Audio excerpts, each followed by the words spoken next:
கிறிஸ்துவுக்குள் பிரியமான சகோதர சகோதரிகள் யாருக்கும் இயேசு கிறிஸ்துவின் அன்பின் வாழ்த்துக்கள். முதலாவது தேவனுடைய ராஜ்யத்தையும் அவருடைய நீதியும் தேடுதல் என்று நம்முடைய நம்ம வாரத்துக்கு முதலாம் நாள நம்ம கர்த்தராகிய ஆண்டவரை துதிக்கும்படியாக அவர் கடலை கீழ்ப்படிந்து நம்ம இந்த நாளை கூடி வந்திருக்கிறோம் ஆராதிக்க துதிக்க. அப்படியாக அவங்க யாவருக்கும் ஸ்தோத்திரமும் நன்றி சொல்லுங்கள். ஆரம்ப ஜெபம் இமானுவேல் ஜெபி தருமையாக சபையின் சார்பாக அழைக்கிறேன்.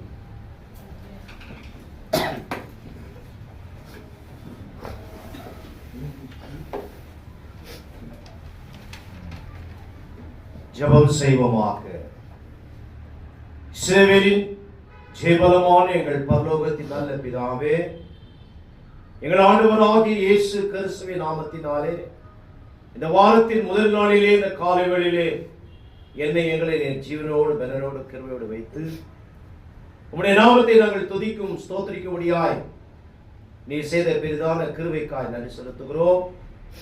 பிதாவாகிய தேவனே, எங்களுக்கு நன்மை மாற்றம் செய்யவில்லை, எங்கள் ஜீவனையை தந்திருக்கிறீர்.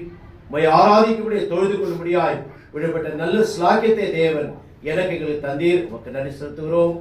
மீகா 4:5 வாசிக்கிறோம், சகல ஜனங்களும் தங்கள் தங்கள் தேவ நாமத்தை பற்றிக்கொண்டு நடப்பார்கள், நாங்களோ எங்கள் தேவனாகிய கர்த்தருடைய நாமத்தை பற்றி கொண்டு என்றென்றைக்கும் உள்ள சதாகாலம் நடப்போம் என்ற தேவனுக்குள் நாங்கள் சதாகாலம் உடைய நாமத்தை மகிமைப்படுத்தக்கூடிய உதவி செய்யும். தொடக்க முதல் முடிவு பரியந்தும் ஆண்டவராகிய இயேசு கிறிஸ்து மூலமாய் பிதாவாகிய தேவன் மகிமைப்படும்படியாய் உதவி செய்யும்.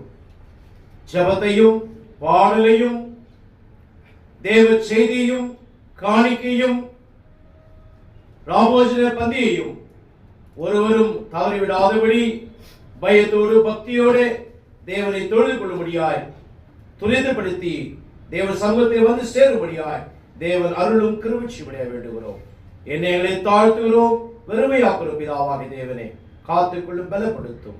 ஆண்டவரும் இரட்சகரும் மீட்பரும் இயேசு கிறிஸ்து வழியாய் வேண்டிக் கொள்கிறோம் எங்கள் பரலோகத்தின் நல்ல பிதாவே, ஆமென்.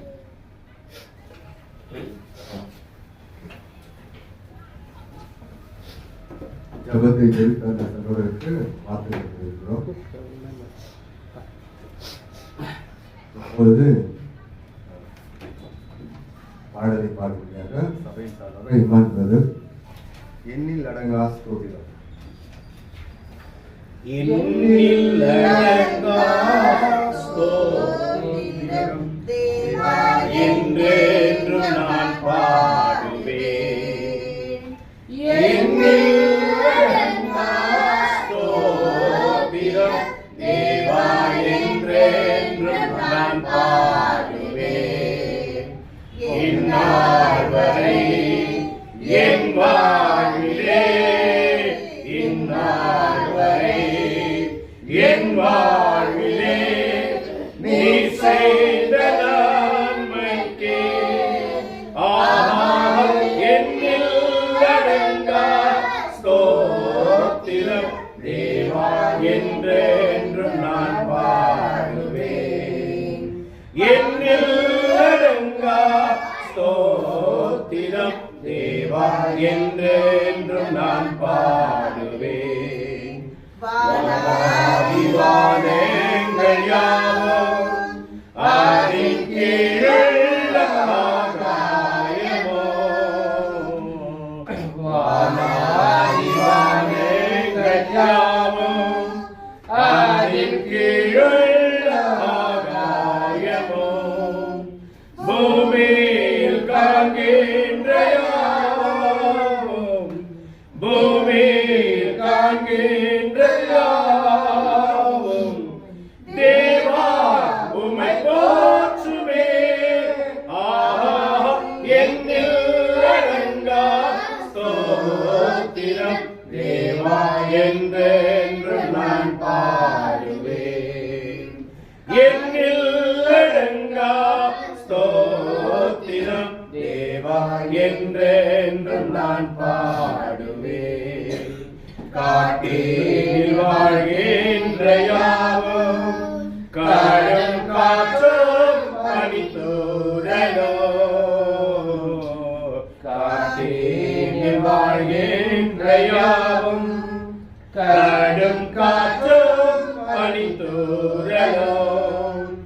நாட்டேனில் வாழ்கின்ற யாவும், நாட்டேனில் வாழ்கின்ற யாவும் தேவா உம்மை போற்றுமே. என்னில் அடங்கா ஸ்தோத்திரம் தேவா என்றென்றும் நான் பாடுவேன். என்னில் அடங்கா ஸ்தோத்திரம் தேவா என்றென்றும் நான் பாடுவேன். நீரே வாழ்கின்ற யாவும் இந்த நிலத்தே ஜீவராசியோ, நீரே வாழ்கின்ற யாவும் இந்த நிலத்தே ஜீவராசியோ, பாரினில் பறக்கின்ற யாவும், பாரினில் பறக்கின்ற யாவும் தேவா உம்மை போற்றுமே. என்னில் அடங்கா ஸ்தோத்திரம் தேவா என்றென்றும் நான் பாடுவேன். என்னில் அடங்கா ஸ்தோத்திரம் தேவா என்றென்றும் நான் பாடுவேன். வாழ வயதுள்ள யாரும் மிகும் வயதா முதியோர்களோ, வாழ வயதுள்ள யாரும் மிகும் வயதா முதியோர்களோ, பாரக தம்பாயினாலும், பாரக தம்பாயினாலும் பாடி உம்மை போற்றுவாரே. என்னில் அடங்கா ஸ்தோத்திரம் தேவா என்றென்றும் நான் பாடுவேன். என்னில் அடங்கா ஸ்தோத்திரம் தேவா என்றென்றும் நான் பாடுவேன். இந்நாள் வரை என் வாழ்விலே, இந்நாள் வரை என் வாழ்விலே நீ செய்த நன்மைக்கே என்னில் அடங்கா ஸ்தோத்திரம் தேவா என்றென்றும் நான் பாடுவேன். என்னில் அடங்கா ஸ்தோத்திரம் தேவா என்றென்றும் நான் பாடுவேன்.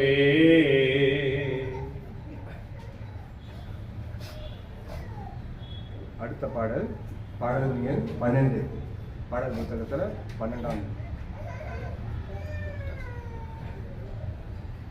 என்னை மறவா தூய தேவா உந்தன் தயவால் என்னை நடத்தும். என்னை மறவா தூய தேவா உந்தன் தயவால் என்னை நடத்தும். வல்ல ஜீவன் வாக்குத்தத்தங்கள் வரைந்தனக்காய் இயன்றதாலே ஸ்தோத்திரம். வல்ல ஜீவன் வாக்குத்தத்தங்கள் வரைந்தனக்காய் இயன்றதாலே ஸ்தோத்திரம். ஆபத்திலே அருந்துணையே பாதைக்கு நல்ல தீபமிதே. ஆபத்திலே அருந்துணையே பாதைக்கு நல்ல தீபமிதே. என்னை மறவா தூய தேவா உந்தன் தயவா என்னை நடத்தும்.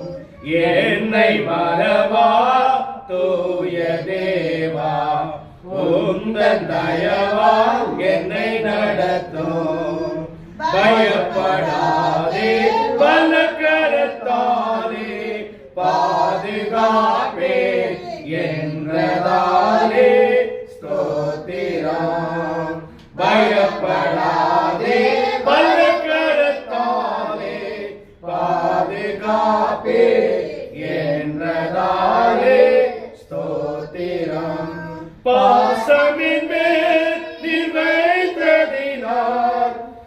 பறிக்கேயரா தேவருமெனை பாசமென் மேல் நீர் வைத்ததினால் பறிக்கேயரா தேவருமெனை என்னை மறவா தூய தேவா உந்தன் தயவால் என்னை நடத்தும்.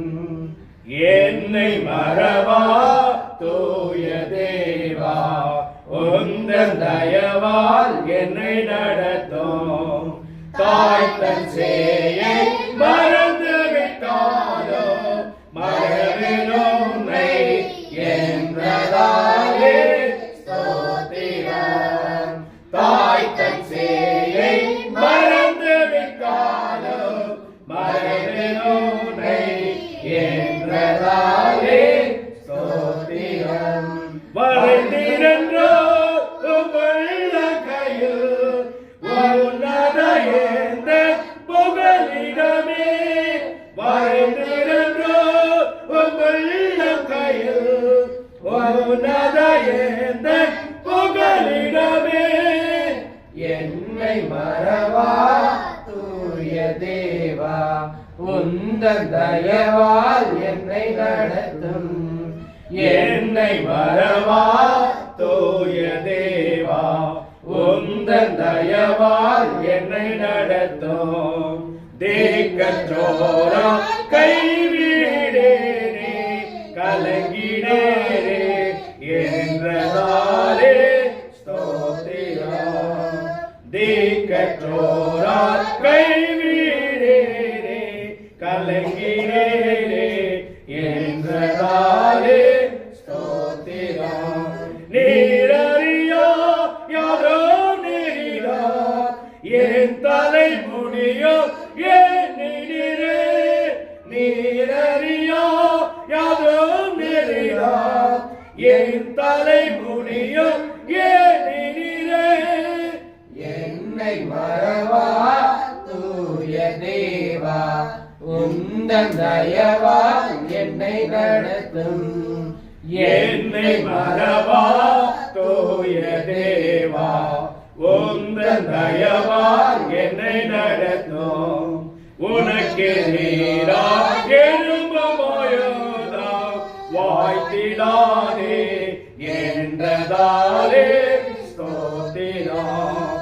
உனக்கு நீரா எழும்புமாயோதா வாய்த்திடாதே என்றதாலே ஸ்தோத்திரம். ஜெயத்திடுவே வல்லமையால் தேவனே எந்தன் கேடகமே. ஜெயித்திடுவே வல்லமையால் தேவனே எந்தன் கேடகமே. என்னை மறவா தூய தேவா உந்தன் தயவால் என்னை நடத்தும். என்னை மறவா தூய தேவா உந்தன் தயவால் என்னை நடத்தும்.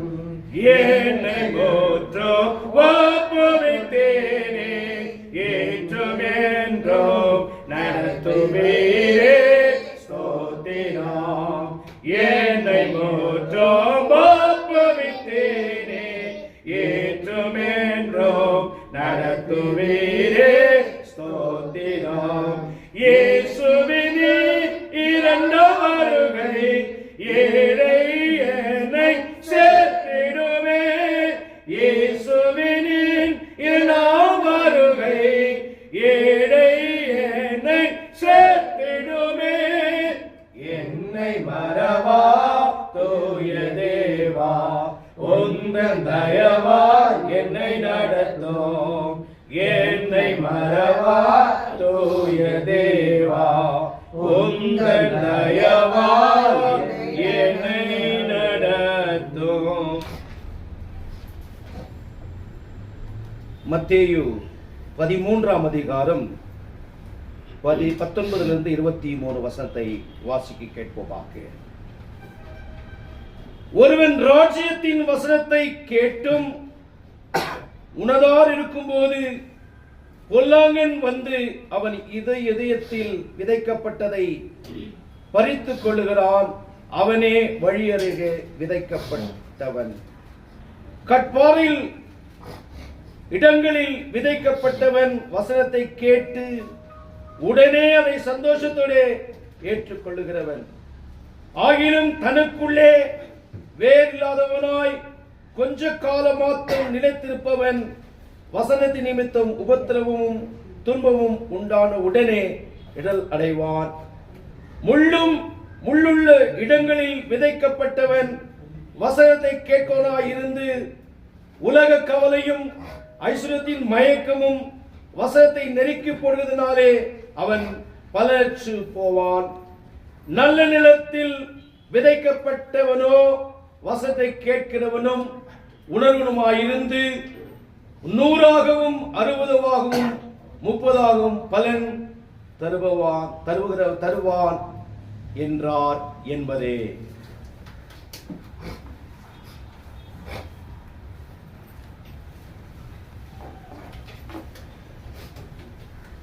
வேதத்தை வாசித்த சகோதரருக்கு சபையின் சார்பாக வாழ்வுரை தெரிவிக்கிறோம். இப்பொழுது தேவ செய்திக்காக தெரிவிக்கும்படியாக சபையின் ஊழியர் சகோதரர் ஜோசப் பிரதர் சபையின் சார்பாக அழைக்கிறோம்.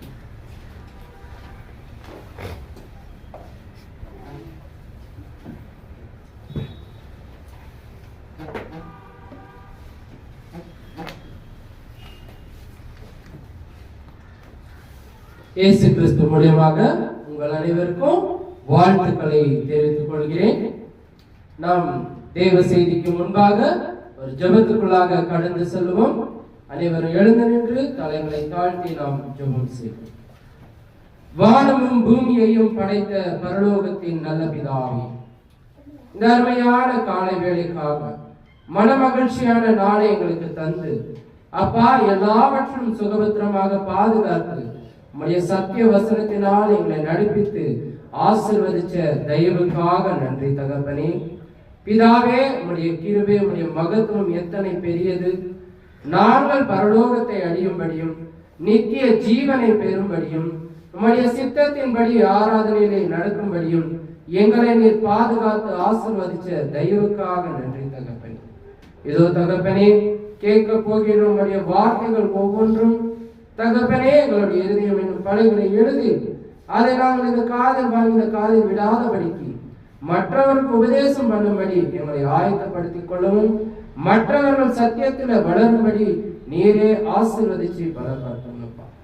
ஆரம்பம் முதல் முடிவு வரை எங்களோடு இருந்து எங்களை வழி நடத்த வேண்டும் என்று எங்கள் மீட்பெரும் மேய்ப்பெரும் இரட்சகருமாய் இருக்கிற உமத நேசகுமாரன் இயேசு கிறிஸ்து மூலமாக ஜெபிக்கிறோம் ஜீவனுள்ள நல்ல பிதாவே, ஆமென்.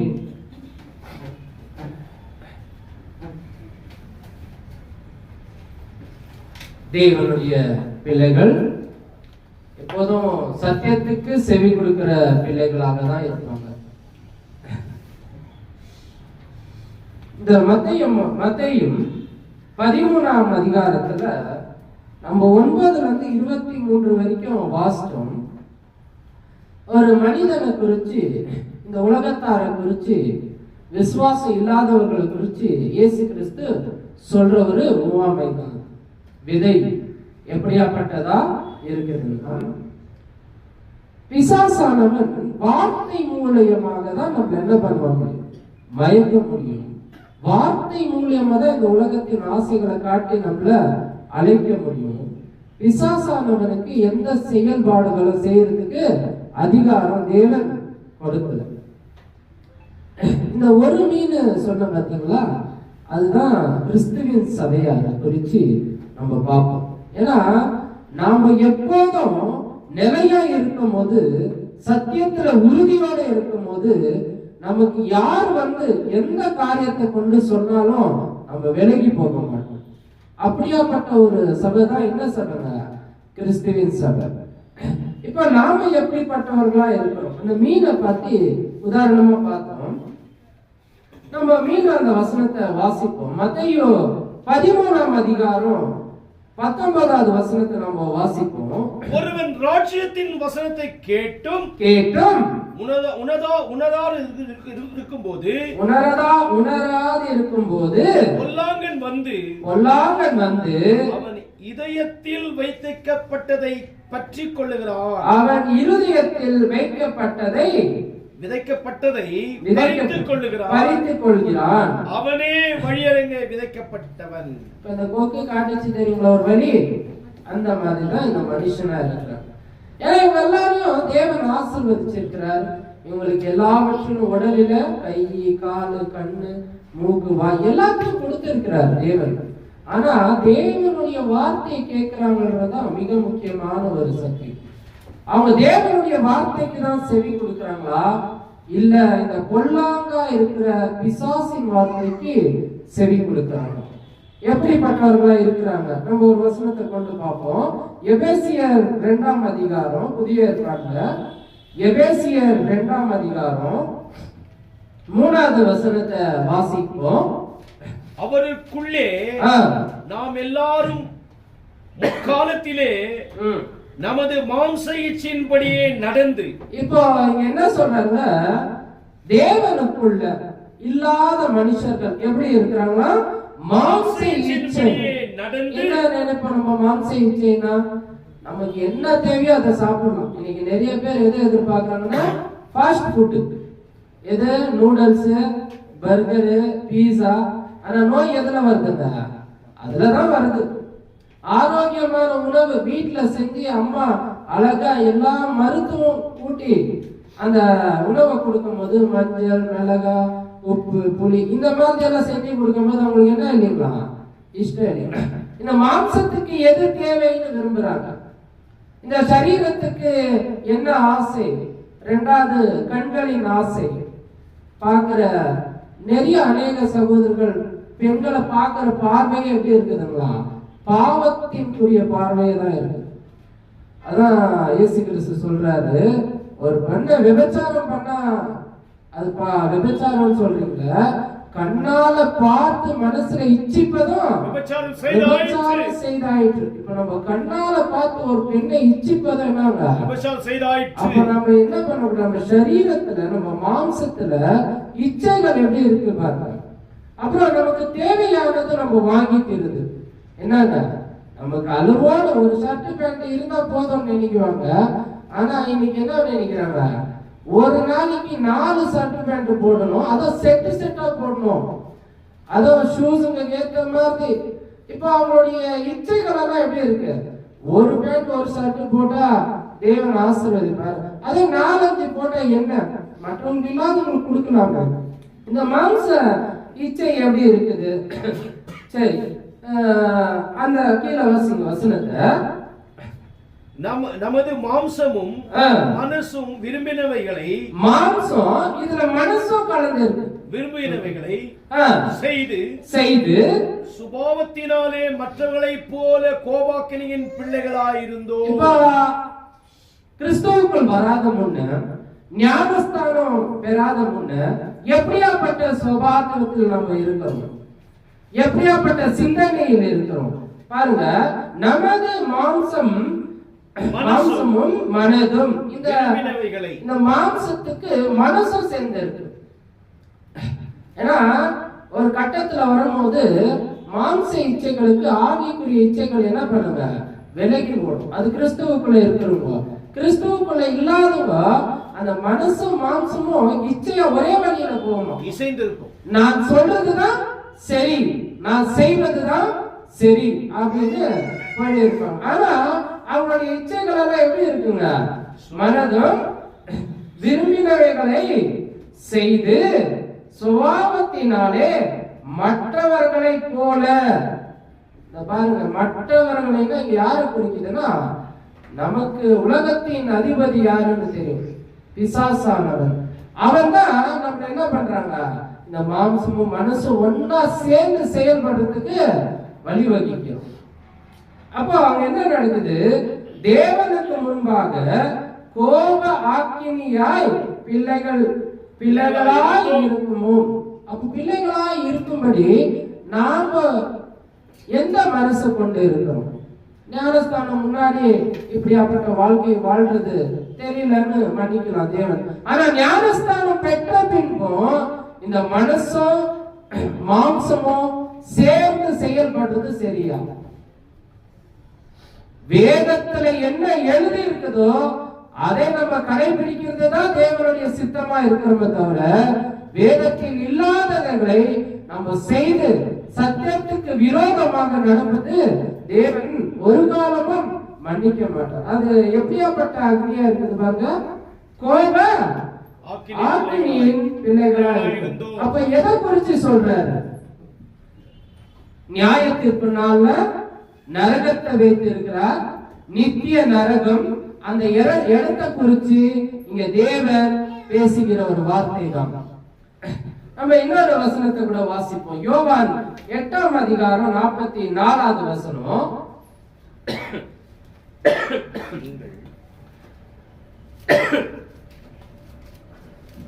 யோவான் 8ஆம் அதிகாரம் 44வது வசனத்தை வாசிக்க கேட்போம். நீங்கள் உங்கள் பிதாவாகிய பிசாசானவினால் உண்டானவர்கள். என்ன சொல்ல வர தேவன் இங்க? நீங்கள் உங்கள் பிதாவாய் பிசாசினால் உண்டானவர்கள். அப்போ பிசாசினால் தான் சில பேர் உண்டாயிருக்கிறாங்க. என்ன குறிச்சு சொல்றாரு? ஏன்னா உலகத்தை தேவன் தான் படைக்கிறாரு.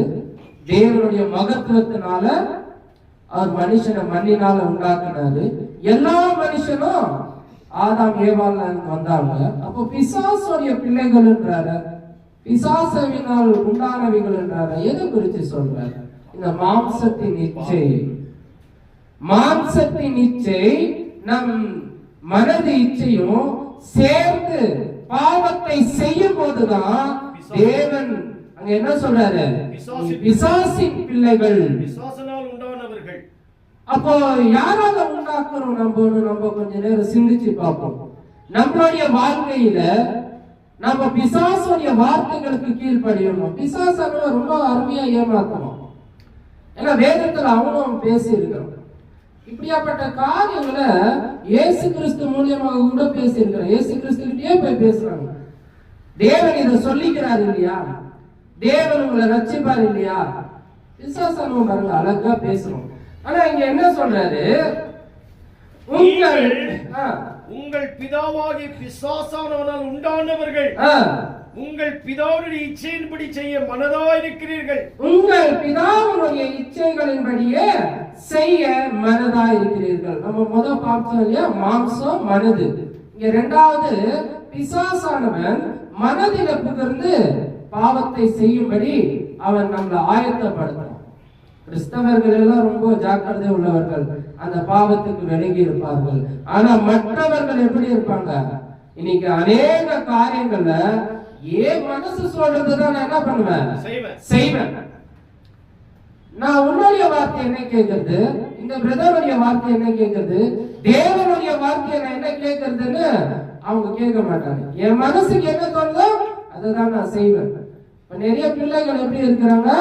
என் மனசுக்கு தோன்றதுன்னு ஒரு பைக்கை வாங்குறாங்க, அதுல என்ன ரேசிங் போறாங்க, நாளைக்கு அடிபட்டு உயிர் சேதம்னா யாரு பொறுப்புங்க? அது அவங்க மனதில் நியமித்தபடி அவங்க இச்சையின்படியே போறாங்க. ஒரு காரணத்துல தாய் தகப்பனும் அதுக்கு பொறுப்பா இருக்கிறாங்க. ஏன்னா பிள்ளைகளுக்கு எது தேவை எது தேவையில்லைன்றது தன் பெற்றோர்கள் தான் அவங்களுக்கு சொல்லி கொடுக்கும். பெற்றோர்கள் போன பிள்ளைகள் போன மனதிலே பெற்றோர்கள் விட்டுவிட்டார்கள்னா நாளைக்கு பாவத்தை சுமந்து நரகத்தின் வாசலுக்கு போகிற காரணம் பெற்றோர்களா தான் இருக்க வேண்டும். அப்போ இப்படியாப்பட்ட சிந்தனைய பிசாசானவன் நம்ம மனதில வைக்கும் போது இச்சையின்படி செய்ய மனதா இருக்கிறீர்கள். அவன் ஆதி முதல் கொண்டு மனுஷ கொலைபாதகனா இருக்கிறான். அவன் ஆதி முதல் கொண்டு யாரை குறிக்கிறாரு? ஆதாம் ஏவாளை எப்படி வஞ்சிக்கிறான் பாருங்க. அந்த ஆதி முதல் கொண்டு ஏவாளை வஞ்சித்து ஏவாள் மூலியமாக ஆதாமை வந்தித்து அப்ப அவங்க செய்யற பாவத்தின் மூலியமாக கிறிஸ்து வரும்படி இப்படியாக அந்த ஆதி முதல் கொண்டு பாவத்தை உருவாக்கினவன் மனுஷ கொலைபாதனா இருக்கிறான். சத்தியம் அவனிடத்தில் நிலைநிற்கவில்லை. சத்தியம் அவனிடத்துல நிலைநிற்கவில்லை. யாருக்கு சொல்றாங்க அந்த வார்த்தை? பிசாசானவனுக்கு சொல்றாரா? கிறிஸ்துவின் சபையாருக்கா? உலகத்தாருக்கா? யாருக்கு சொல்றாங்க? சத்தியம் அவரிடத்தில் நிலைக்கவில்லை. இந்த வழியில விதைக்கப்பட்ட விதை தான் அந்த மனிதனா இருக்கும். என்ன இயேசு கிறிஸ்து அதான் சொல்றாரு. அந்த மத்தேயு 13ஆம் அதிகாரத்துல 19வது வசனத்துல கடைசி வார்த்தை பாருங்க. இருதயத்தில் விதைக்கப்பட்டதை பறித்துக் கொள்கிறான், அவனே வழி அருகே விதைக்கப்பட்டவன். இந்த வழியில போகிறவனுக்கு கீழே நிலம் இருக்கும், அதுல விதைய போடுவாங்க. அது வெளிச்சல் அடியுமா? பலன் கொடுக்குமானா? கொடுக்காது. அங்க இந்த வசனத்தை அங்க சொல்றாரு பாருங்க. கொலைபாதகனா இருக்கிறான், சத்தியம் அவனிடத்தில் இல்லாதபடியால் அவன் சத்தியத்திலே நிலைத்து நிற்கவில்லை. யாரு நிலைத்திருக்க? நம்மளே ஒரு கொஸ்டின் கேட்குவோமா? நான் வாரத்தின் முதல் நாள்ல சபை கூடி வருவதை எப்படியாக சிந்திக்கிறேன்? ஏதோ ஒரு சடங்காச்சாரத்துக்கு போறேனா, இல்ல ஏதோ பிரதருக்காக பைபிள் போறேனா, இல்ல 4 பேர் கிறிஸ்துவின் சபையார் நம்மள ஒரு கேள்வி கேட்டுவாங்களேன்னு போறேனா? என்ன படைச்ச தேவன், என்ன உருவாக்கினவர், என்னை இம்மட்டுமாய் ஆசீர்வதித்தவர், என்னை வழி நடத்தினவர், நான் அவருக்காக மட்டும் போறேன் அப்படின்னு எத்தனை பேர் சிந்திக்கிறோம்? எத்தனை கிறிஸ்துவின் சபையார் இதை யோசிக்கிறோம்? ஒரு சகோதரன் மேல கோபம் வந்தா சரி, ஐயோ அவர்கிட்ட அவர் வருவாரா, நான் போறது இல்ல. ஒரு சகோதரர்கள் கோபம் வந்தா சரி, அந்த சபைக்கு நான் போக மாட்டோம்ப்பா, அவங்க பேசுறதுல நமக்கு சரிப்பட்டு வராது. கிறிஸ்துவின் சபையில தேவனுடைய வார்த்தைக்கு தான் வரும். நீங்க புத்தி சொல்லுங்க, சத்தியத்தை எடுங்க, தேவனுடைய சத்தியத்தின்படி அவங்களுக்கு அறிவிங்க. ஏன் நம்ம அண்ணன் தம்பி எதனா ஒரு தவறான வழியில போது நம்ம என்ன சொல்றோம்? ஓடா போப்பா, நீ வேணா எப்படின்னா போட்டு விட்டுருவோமா? எவ்வளவு துக்கமா இருக்கும். சரி, நம்ம பிள்ளைகள் அப்படி போயிடுச்சுன்னா அப்ப நாம எல்லாம் யாரா இருக்கிறோம்? ஒரே குடும்பம், ஒரே சரீரம், நமக்கு தலையானவர் கிறிஸ்து மட்டும்தான். இப்ப இந்த சரீரத்துல ஏதாவது ஒரு அங்கங்கள் நம்மளை விட்டு பிரியும் போது நம்ம என்ன பண்றோம்? நீ உன்னுடைய வழியை பார்த்துப்போ, நான் என்னுடைய வழியை பார்த்து போறேன். அப்படி இருக்க கூடாது. என்னுடைய பிள்ளைகள் தவறா போகும்போது நான் அதை கண்டிச்சு அதை பாதுகாத்து மறுபடியும் நான் குடும்பத்துல சேர்க்கும்படி பிரயாசப்படுவேனே தவிர அவனை விட்டு நான் போக மாட்டேன். அப்படிதான் ஒரு கிறிஸ்துவின் சபை இங்க என்ன சொல்லுகிறது? அந்த வசனம் பாருங்க. அவன் சத்தியத்தில் நிலைநிற்கவில்லை, அவன் பொய் என்னும் பொய்க்கு பிதாவா இருக்கிறபடியால் அவன் பொய் பேசும்போது சொந்தத்தில் எடுத்து பேசுகிறான். இப்ப எப்படி பேசுறாங்க? சொந்தத்துல எடுத்து பேச. யார் பேசுறது? வேதத்துல எழுதி இருக்கு சுரூப வழிபாடு செய்யக்கூடாதுன்னு. ஆனா அவங்க சொந்தத்துல எப்படி எடுத்து பேசுவாங்க? இது கிறிஸ்து தான்ப்பா, இது இயேசு கிறிஸ்து, இது பிதாவானவர், இது பரிசுத்தவானவர் ஒரு சுரூபத்தை வச்சு அதுக்கு நீங்க என்ன பண்ணுங்க? வழிபடுங்க, கேண்டில் கொடுத்துங்க, மாலை போடுங்க, வாரம் வந்து அதுக்கிட்ட ஜெபம் பண்ணுங்க. நம்ம யாத்திரையாகமம் 20ஆம் அதிகாரத்துல என்ன வாசிக்கிறோம்? மேலே வானத்திலும் கீழே பூமியிலும் பூமியில இருக்க தண்ணீரில் யாதொரு விகிருத்திய சுரூபத்தை நீ உனக்கு உண்டாக்க வேண்டாம் என்று தேவன் சொல்லும் போது அவங்க எப்படியாப்பட்ட பொய்யரா இருக்கிறாங்க? தான் சொந்தத்திலிருந்து எடுத்து சொல்கின்றவர்களா இருக்கிறாங்க. சரி, அவங்கதான் அப்படி இருக்கிறாங்கன்னா சிலுவை வச்சிருக்காங்க. சிலுவை வச்சு ஒரு கூடாரத்து மேல அதை நீங்க என்ன பண்ணுங்க? சிலுவை புனித சின்னமா, பாவத்தின் சின்னமா? ஏன்னா மோசையின் காலத்துல வெங்கல சுரூபம் பாம்பானது உயர்த்தப்பட்டு தேவனுடைய வார்த்தையினால் அந்த மக்கள் என்ன பண்ணப்பட்டாங்க? பிழைக்கப்பட்டாங்க. அப்ப அந்த வெங்கல சுரூபத்துக்கு வணக்கத்தை சொல்லணுமா, இல்ல தேவனுடைய வார்த்தைக்கு வல்லமை இருக்குதா? அப்ப இயேசு கிறிஸ்துவை பார்த்து நம்ம அவருடைய வார்த்தையின்படி போகணுமா, இல்ல அந்த சிலுவையை பார்த்து இன்னைக்கு பிதாசுதனுக்கு பரிசுத்த ஆவின்னு நம்மளே நம்ம சரீரத்தின் இச்சைகள் இது எப்படி இருக்கு? சொந்தத்திலிருந்து பிசாசானவன் பேசுகிறான். அது கூட பரவாயில்ல, ஏசு அப்பான்னுறாங்க. யார? ஏசு கிறிஸ்துவ. ஏசு அப்பான்னு பைபிள்ல எந்த இடத்துலயும் இல்ல, யாரும் நம்மளுக்கு கற்பிக்கல. இது அவங்கள சொந்தமா பேசுறது. இந்த பொய்க்கு பிசாசானவன் தான் சொந்தத்தில் எடுத்து பேசுகிறான். அற்புதம் செய்யறது, கிட்னில கல் இருந்தா குணமாக்குறது, இருதயத்தின் நோயை குணமாக்குறது, முடி கொட்டிடுச்சுனாலும் முடி வளர வைக்கிறதுக்கு ஒரு ஜெபம் பண்றாங்க. அப்படியாப்பட்ட சொந்தத்திலிருந்து எடுத்து பேசுகிற மனிதர்களுடைய வார்த்தையை நாம் கேட்காமல் பிசாசுடைய செவிக்கு, அவருடைய வார்த்தைக்கு நம்ம செவி கொடுக்காமல் தேவனுடைய வார்த்தைக்கு செவி கொடுக்கும்படி நாம் இங்க சபையா சேர்ந்து இருக்கோம். நாம் எல்லாம் ஒரு நிமிஷம் சிந்தித்து பார்த்தா, நம்மளுடைய மரணத்துக்கு பிற்பாடு நம்ம வாழ போற இடம் அந்த நித்திய ஜீவன். அது யாராவது யோசிக்கணுமா? ஆனா பிசாசானவன் யோசிச்சே இருக்கான், தினதோறும் யோசிக்கிறான். யார் மூலியமா போய் நம்ம ஏமாத்தலாம், யார் மூலியமா போய் வஞ்சிக்கலாம். ஆனா நாம அதை யோசிக்கவே மாட்டோம். நாம தேவனுடைய வார்த்தை கொண்டு யாருக்கு போய் சொல்லலாம், எந்த ஆத்மாவை ரட்சிக்கும்படி சத்தியத்தை நம்ம கற்றுக்கொள்ளலாம், நம்ம இருதயத்துல வேத வசனங்களை வைக்கலாம். அப்படியே மனப்பாடமா சொல்றாரு. அப்ப நாம எந்த நிலைமையில இருக்கோம் நம்ம சிந்திச்சுப்போம். ஏன்னா இது நாளைக்கு நியாய தீர்ப்பு நாள்ல அவரு போய் நித்திய ஜீவனுக்கு போயிடுவாரு. ஆனா கேட்ட நம்ம என்ன பண்ணுவோம்? சில பேர் கோவப்படலாம், சில பேர் வருத்தப்படலாம். ஆனா நியாய தீர்ப்பு நாள்ல நரகத்தின் வாசலை காணும் போதுதான் அந்த வருத்தம் தெரியும். இன்னைக்கு ஐஸ்வர்யவான் அப்படிதான் புலம்பில் இருக்கிறோம். யாரும் இந்த இடத்துக்கு வரக்கூடாது, பிசாசானவர் வார்த்தையை நீங்க கேட்காதீங்க, அவர் பொய்க்கு தகப்பனா இருக்கிறான், அவன் உங்களை ஏமாத்துறான். உண்மையான தேவன் உங்களை உண்டாக்கினவரை நீங்க தொழுது கொள்ளுங்க. அது இருக்கு. யார் யார் பேர் வச்சு சபை நடத்துறாங்க? சபைக்கு ரத்தம் சிந்துறது யார்? தான் உயிரை கொடுத்தது யார்? கிறிஸ்து. கிறிஸ்து மேலதான் நம்ம கட்டப்பட்டு இருக்கிறோம். அப்ப கிறிஸ்துவின் சபை தான் முக்கியம். அந்த பேரை வைக்கணுமா தவிர மனிதர்களுடைய பேரோ இல்ல பைபிள்ல இருக்கிற பவுலடியார் பேரு, பேதுரு பேரை வைக்க முடியுமா? முடியாது. அப்ப இப்படியாப்பட்ட சபை நடத்துறவங்க யாரா இருப்பாங்க நீங்க நினைக்கிறீங்க? அவங்க எப்படியா இருக்கிறாங்க? பொய்யனும் பொய்க்கு பிதாவாக பொய் பேசுற சொந்தத்தை பேசுகிறார். பொய் பேசுறது தான் சொந்தத்துல இருந்து எடுத்து பேசுறாங்க. இப்ப இன்னொரு வசனத்தை கூட நம்ம வாசிப்போம் பாருங்க.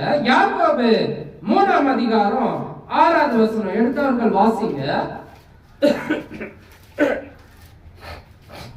நாவும் நெருப்புதான், நாவும் நெருப்புதான், அது அநீதி நிறைந்த உலகம், அது அநீதி நிறைந்த உலகம்.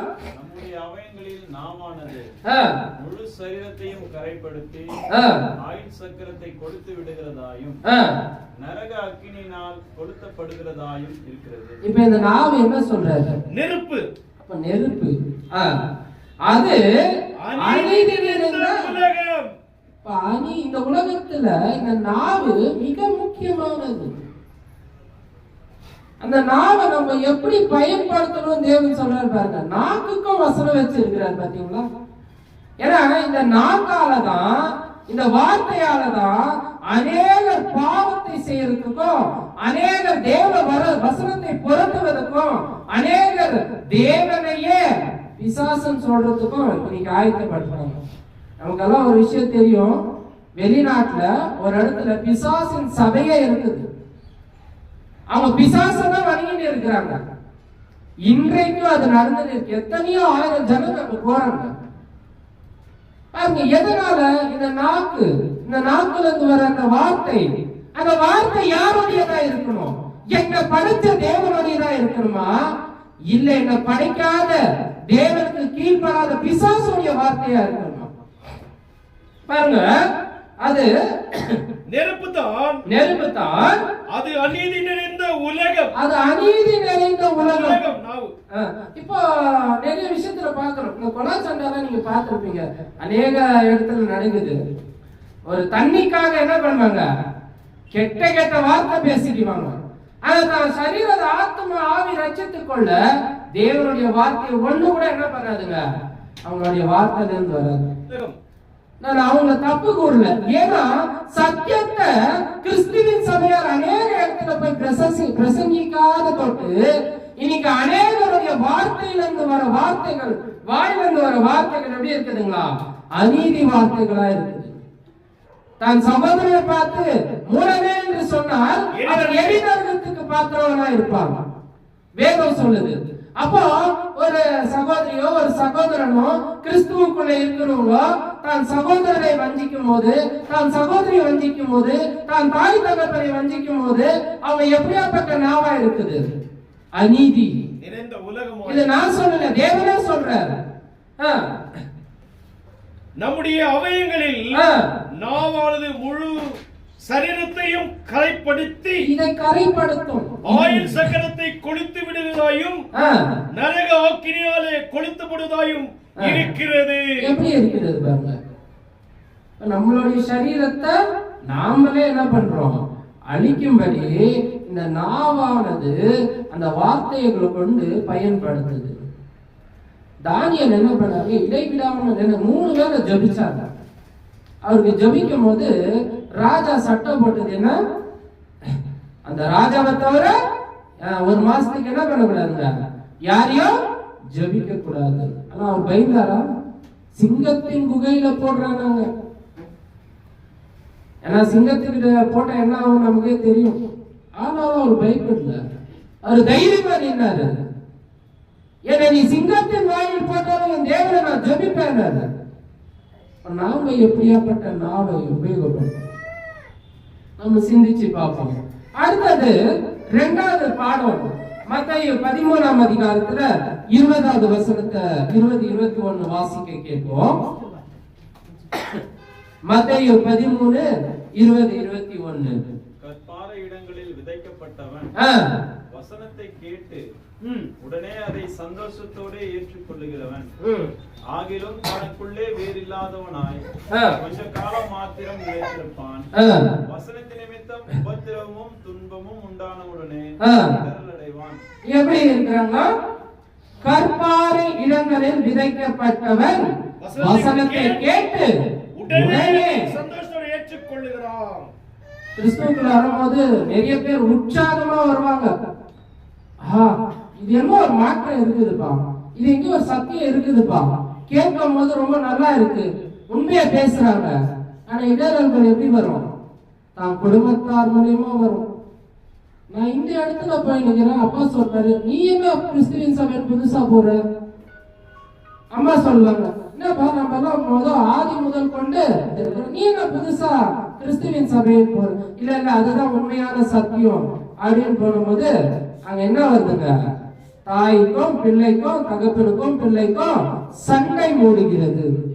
அப்போ அவங்க நினைக்கிறாங்க சில கஷ்டங்களும் வருதுங்க. அதுல எப்படின்னா நமக்கு நல்ல வேலை இருக்கும், நல்ல வாழ்ந்துட்டு இருக்கும், நல்ல சாப்பாடு இருக்கும், சந்தோஷமா ஓரளவுக்கு இருக்கும். திடீர்னு கிறிஸ்துவுக்குள்ள வரும்போது சத்தியத்துக்கு செவி கொடுக்கும் போது எல்லாம் விட்டு போற மாதிரி இருக்கும்.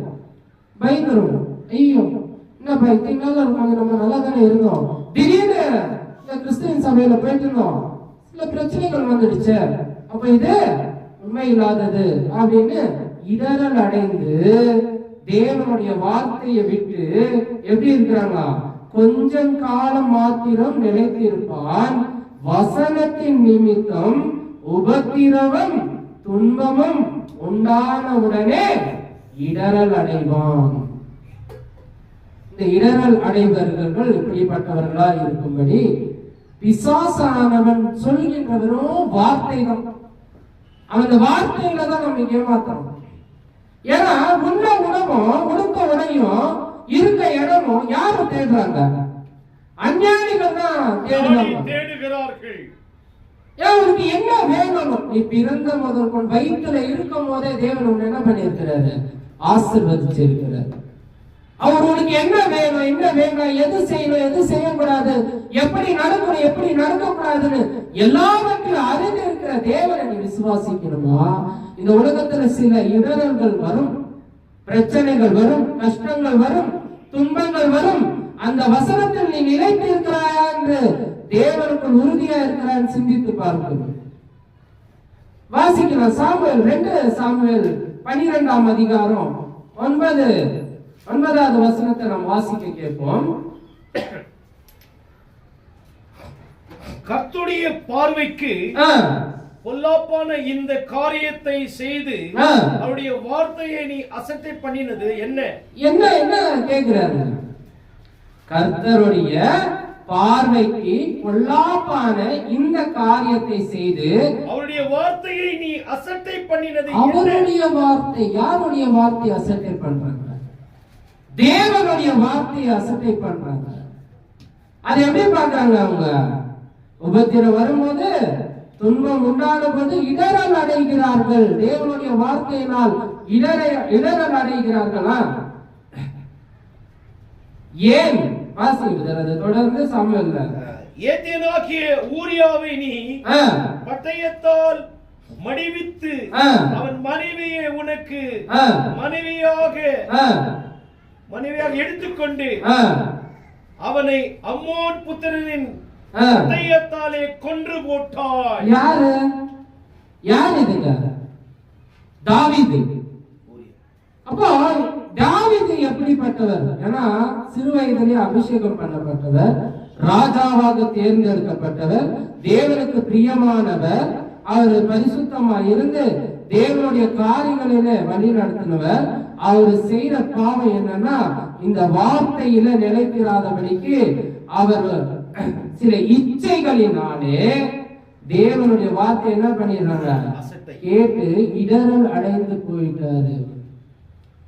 நான் பாவம் செய்த என்ன அப்படின்னு தாவீது இடரல் அடைந்து போயிட்டாரு. இன்னைக்கு நிறைய பேர் சொல்ற ஒரு உபதேசம் என்னன்னா, பழைய ஏற்பாடு சட்டங்களும் நமக்கு பொருந்தும், அதன்படியே நம்ம வாழுவோம். அப்ப தாவீது எவ்வளவு கொலை பண்ணாரு? நாம போய் கொலை பண்ண முடியுமா? நம்ம போய் சண்டை போட முடியுமா? மோசே வனாந்தரத்துல இஸ்ரவேலை வழி நடத்தினாரு, நாம போய் வழி நடத்த முடியுமா? அவங்க சுண்ணத்தி பண்ணாங்க, நம்ம சுண்ணத்தி பண்ணிக்க முடியுமா? ஏன் பழைய ஏற்பாடு தேவன் நிறுத்தினார்?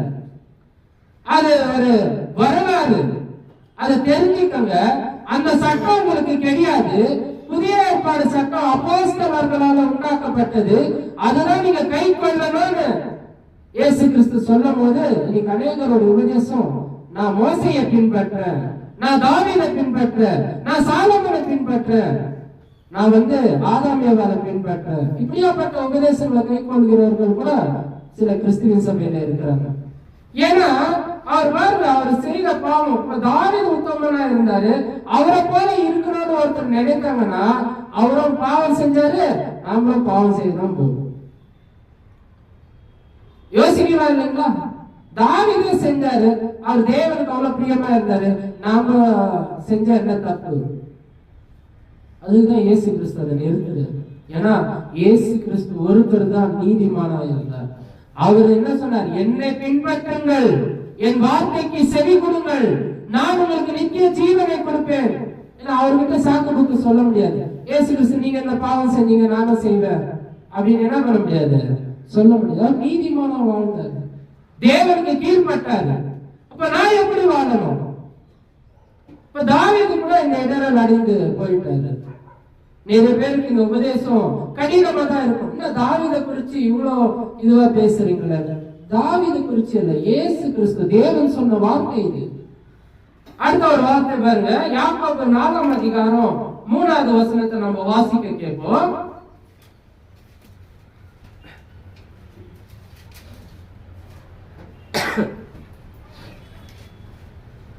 யாக்கோபு 4ஆம் அதிகாரம் 3வது வசனம். விபச்சாரரே,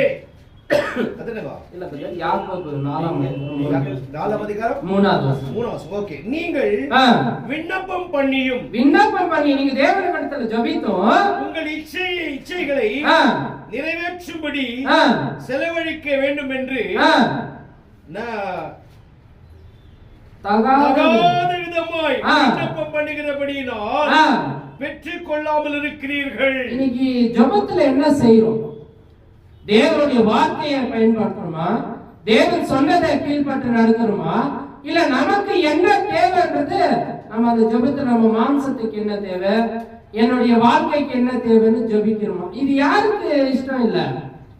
தேவனுக்கே இஷ்டம் இல்லையா? தகாத விதமா விண்ணப்பம் பண்ணுகிறோம். பாருங்க, நீங்க பண்ற விண்ணப்பம் எல்லாம் தேவன் இடத்துல எட்டுறதே இல்ல. முதலாவது ஜெபிக்கும் போது இயேசு கிறிஸ்து மூலியமா தான் தேவன் இடத்துல ஜெபிக்கணும். அது நிறைய பேர் ஜெபிக்கிறதே இல்லை. அப்போ ரெண்டாவது விஷயம், நம்ம கேட்கிற ஒரு காரியம் எப்படி இருக்கணும்? முதலாவது தேவனுடைய ராஜ்யத்தையும் நீதியும் தேடணுமா, இல்ல உலகத்தின் வழிபாடுகளுக்கும் இச்சைகளுக்கும் செவி கொடுக்கணுமா? இப்படியாப்பட்ட ஒரு விண்ணப்பங்களை தேவன் இடத்துல வைக்கணுமா? பவுலடியார் எப்படி இருந்தார் தெரியுங்களா? அவர் அநேக இடத்துல போய் உபதேசம் சொன்னார், நமக்கு எல்லாம் தெரியும். ஆனா அவரு சபையுடைய காரியத்துல தினந்தோறும் என்ன பண்ணாங்க? வருத்தப்பட்டார். ஐயோ, சபை எங்க அழிஞ்சு போயிடுமோ, சபை எங்க வளராத போயிடுமோ, சபை எங்க கண்காணாத இடத்துக்கு போயிடுமோ அப்படின்னு ஒவ்வொரு நாளும் வருத்தப்பட்டார். இன்னைக்கு அப்படியாப்பட்டவர்களா நம்ம இருக்கிறோமோ? சபையுடைய வளர்ச்சிக்கு என்ன நம்ம கொண்டு போயிருக்கிறோம்? பெண்கள் சபையில பேசக்கூடாது தேவனுடைய சட்டத்தின்படி. ஆனா சகோதரிகள் இந்த வாரத்தின் முதல் நாள் விட்டு வாரந்தோறும் இருக்கிற நாட்களில் ஒருவருக்கு ஒருவர் போன் பண்ணி எப்படி இருக்கிறீங்க, என்ன இருக்கிறீங்க, சரி இவரோட வார்த்தையை பேசலாம், சரி நம்ம 2 பேர் சேர்ந்து நம்மளுடைய நண்பர் சகோதரி வீட்டுக்கு போய் உபதேசிக்கலாம். சகோதரர்கள் வாரத்தின் முதல் நாள் தான் ஞாயிற்றுக்கிழமை கூடுறோம். அந்த மிச்சம் 6 நாளும் யார் எப்படி போனா என்ன? சில சபையில காணிக்கைக்கு தான் முக்கியத்துவம், தசம பாகம்ன்றது. ஆனா கிறிஸ்துவின் சபை அப்படி இல்லை. ஒவ்வொரு சகோதரரும் சகோதரி ஒரு குடும்பம். இந்த குடும்பத்துல இருக்கிறவங்க கிறிஸ்துவின் சபையார ஊழியர்கள் விசாரிக்கணும் இல்ல, சபையில் இருக்கிற ஒவ்வொருத்தரும் விசாரிக்கணும். நீங்க எப்படி இருக்கிறீங்க, நல்லா இருக்கிறீங்களா? சரி 2 பேரும் சேர்ந்து ஒரு ஜெபம் பண்ணுவோம், 2 பேரும் சேர்ந்து ஒரு நண்பர் வீட்டுக்கு போகுவோம், 2 பேரும் சேர்ந்து ஒரு உறவினர் வீட்டுக்கு போவோம். சிந்திச்சு இருக்கிறோமா? ஊழியக்காரர் மேல அந்த பாரத்தை போடாதீங்க. எல்லாரும் செய்ய வேண்டிய கடமை, எல்லாரும் கை கொடுங்க. சேர்ந்து நடக்கும் போது தேவனுடைய சபை உயர்த்தப்படும். இப்படியாப்பட்ட விண்ணப்பங்கள் தான் தேவனிடத்துல வைக்கணும். எனக்கு வேலை சரியில்லை, எனக்கு மனைவி சரியா கிடைக்கல, எனக்கு கணவன் சரியா கிடைக்கல, என் பிள்ளைகள் என் பேச்ச கேட்க மாட்டேங்குது, என் குடும்பத்துல கஷ்டம் இருக்குது, எனக்கு துன்பம் இருக்குது, நோய் இருக்குது, இது எல்லாம் சரிப்படுத்தணும்னா அதுக்கு முன்பாக நீங்க கேட்கிற விண்ணப்பங்கள் என்ன, தேவனுக்காக நீங்க எதை செஞ்சிருக்கீங்க, உங்களுக்கு நான் செய்யுது. தேவன் கேட்பாரா இல்லைங்களா? அவருடைய ஊழியத்தை செய்கின்றாரு. அதை நம்ம செய்யாம நம்மளுடைய விருப்பத்தின்படி உலகத்தார் கேட்கிற மாதிரி நாமளும் கேட்டு இருந்தா நமக்கு என்ன ஒரு லாபம்? தேடி பாருங்க. முதலாவது தேவனுடைய ராஜ்யத்தையும் நீதியும் தேடுங்க. இன்னொருத்தரும் அப்படிதான் இருக்கிறார் பாருங்க. அப்போஸ்தலர் 1ஆம் அதிகாரம் 18வது வசனம்.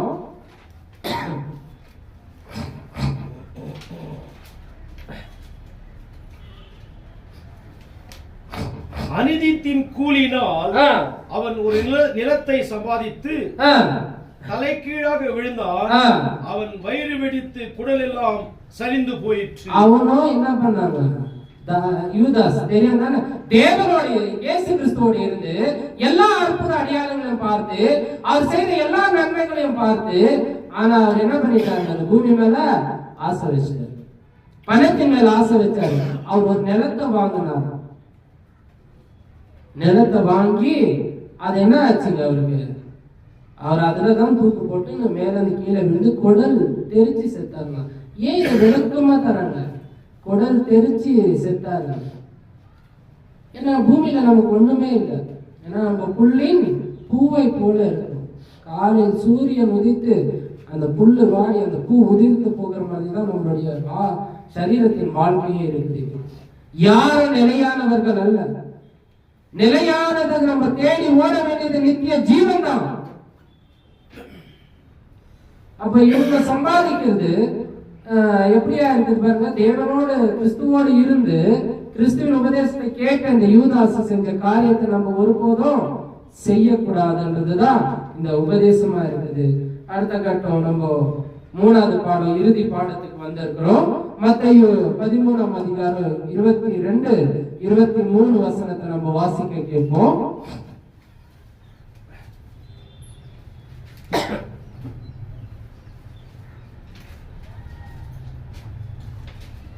மத்தேயு 13ஆம் அதிகாரம் 22, 23. முள்ளுள்ள இடங்களில் விதைக்கப்பட்டவன் வசனத்தை கேட்கிறவனாய் இருந்தும் உலக கவலையும் ஐஸ்வர்யத்தின் மயக்கமும் வசனத்தை நெருக்கி போடுகிறதினால் அவனும் பலனற்று போவான். சரி, இந்த முள்ளுள்ள இடங்களில் விதைக்கப்படுகிறவன் யாருன்னா நமக்கு பழைய ஏற்பாடுல ஒரு வசனத்தை குறிக்குது. வாசிங்க நீதிமொழிகள் 23ஆம் அதிகாரம் 4வது வசனம்.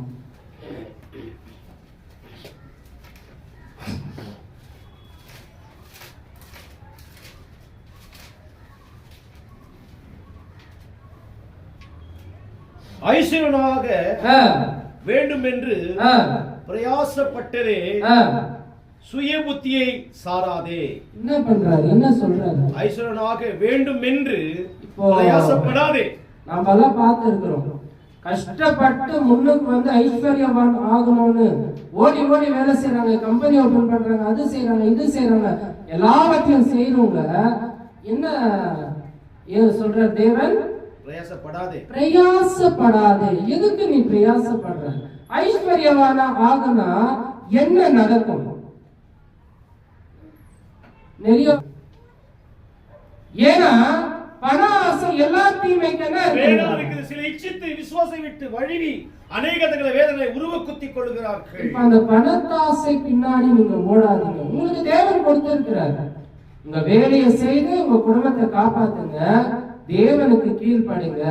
ஐஸ்வர்யம் எப்படிப்பட்டதுன்னா நம்ம கண்ணுக்கு தேவனையே மறைச்சிடுது.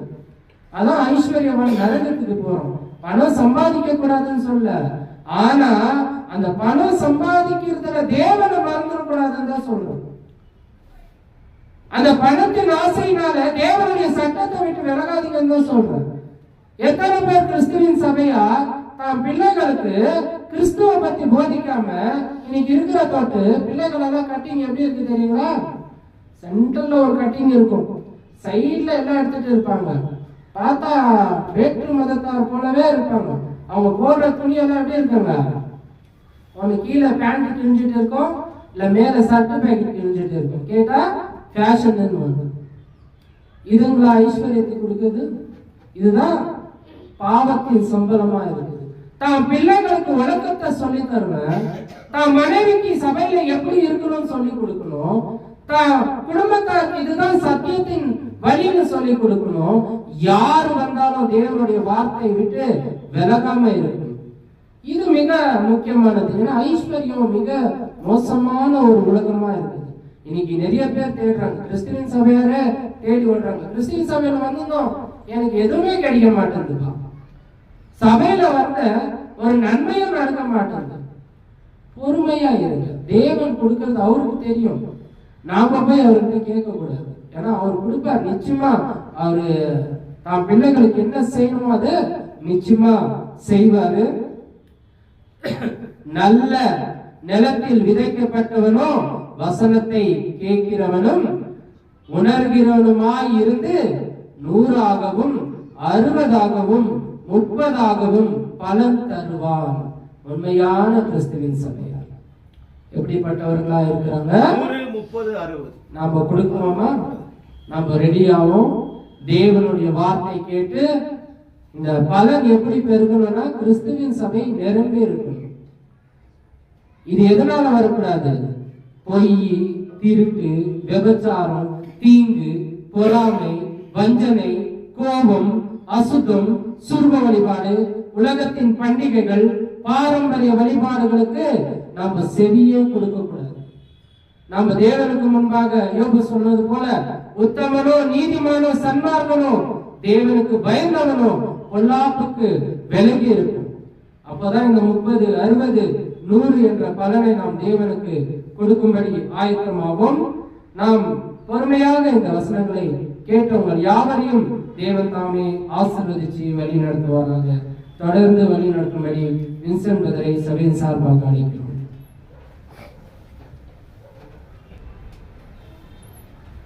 தேவை செய்திருக்கிற சகோதரருக்கு சபையின் சார்பாக வாழ்த்துக்களை தெரிவிக்கிறோம். இப்பொழுது ஒரு பாடலை பாடுமையாக சபையின் சார்பாக இம்மானுவேல் ஜோசப் இருந்தார்.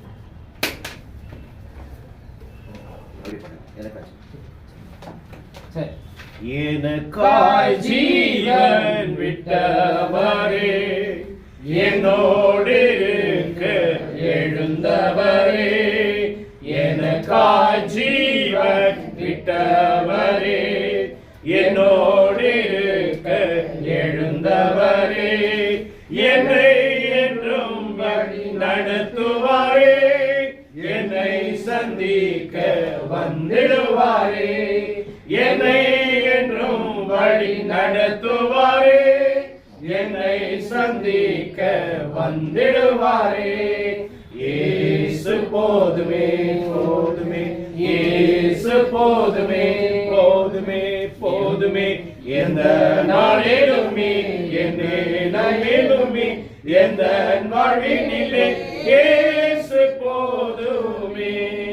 மனிதர் என்னை கைவிட்டாலும் மகிழ்ச்சி நாரிட்டாலும், மனிதர் என்னை கைவிட்டாலும் மகிழ்ச்சி நாரிட்டாலும், ஐஸ்வர்யாவும் மயங்கிட்டாலும் அழகிறாமல் செல்லவே, ஐஸ்வர்யாவும் அழிந்திட்டாலும் ஆகாதவன் என்று தள்ளிவிட்டாலும், இயேசு போதுமே போதுமே, இயேசு போதுமே போதுமே போதுமே, எந்த நாளிலுமே எந்த நாளிலுமே எந்த வாழ்வினிலே இயேசு போதுமே.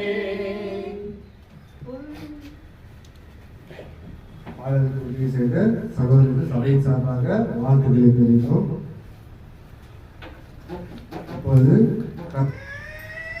கர்த்தரின் பள்ளியை கொடுக்கும்படியாக இஸ்ரவேல் கதை அற்புதம்.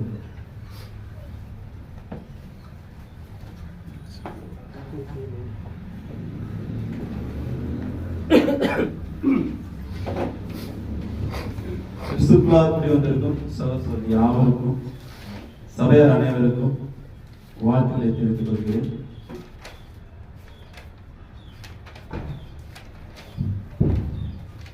இந்த நேரத்திலும் கூட நாம் கர்த்தருடைய பந்தியிலே கையிடும் முன்னாடி 1 கொரிந்தியர் 11ஆம் அதிகாரம் 28வது வசனத்தை வாசித்து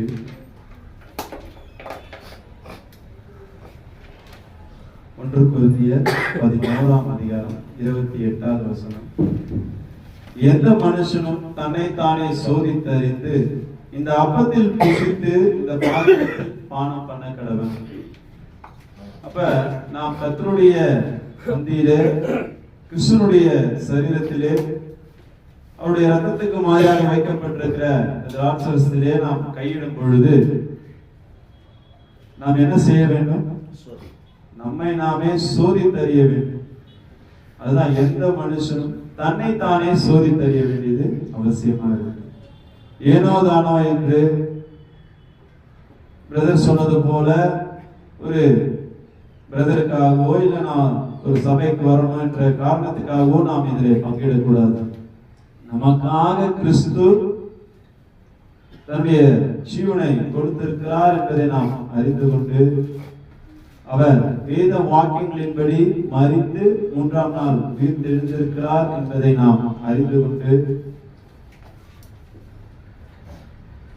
இப்படியாய் நாம் வாசிப்போம். 1 கொரிந்தியர் 15:3வது வசனம்.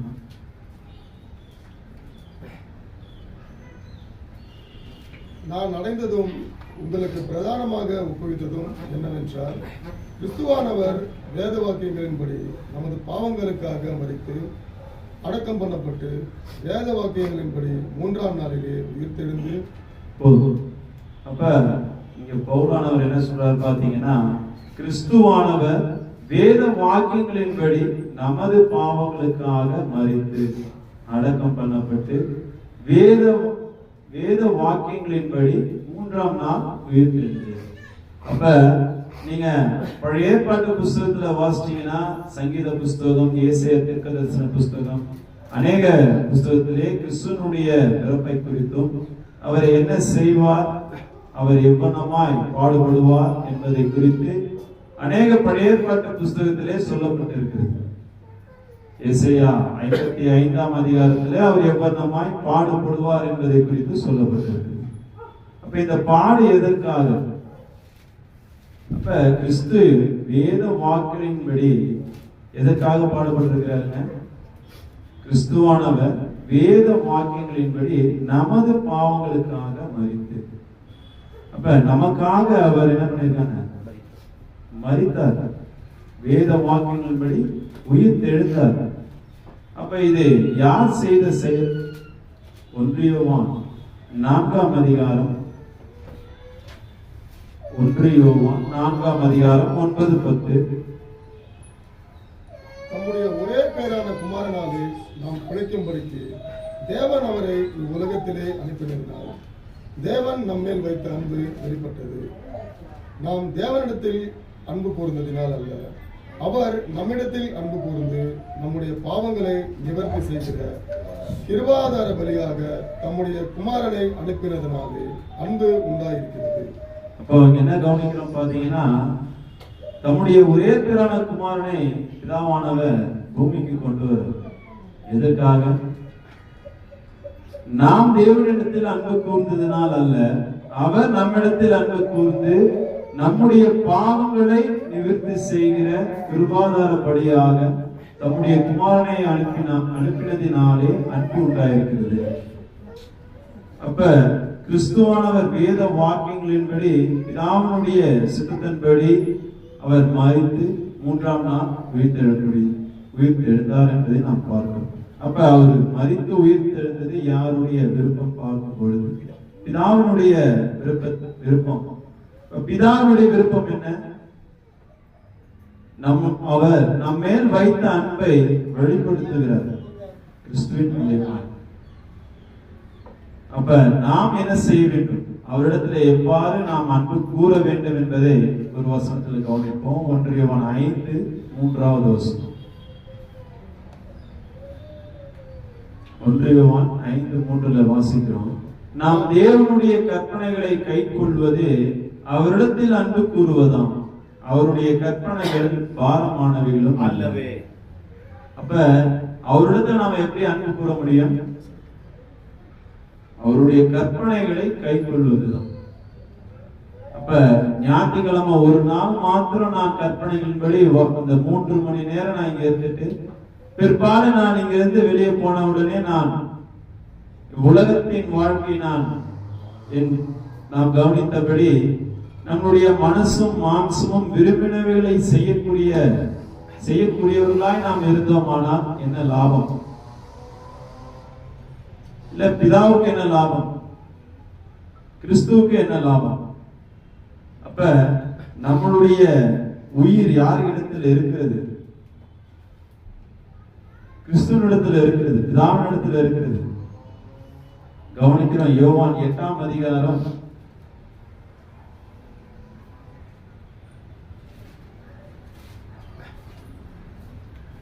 4 வசனம் தான், அதுக்கு மேல எடுக்க மாட்டேன்.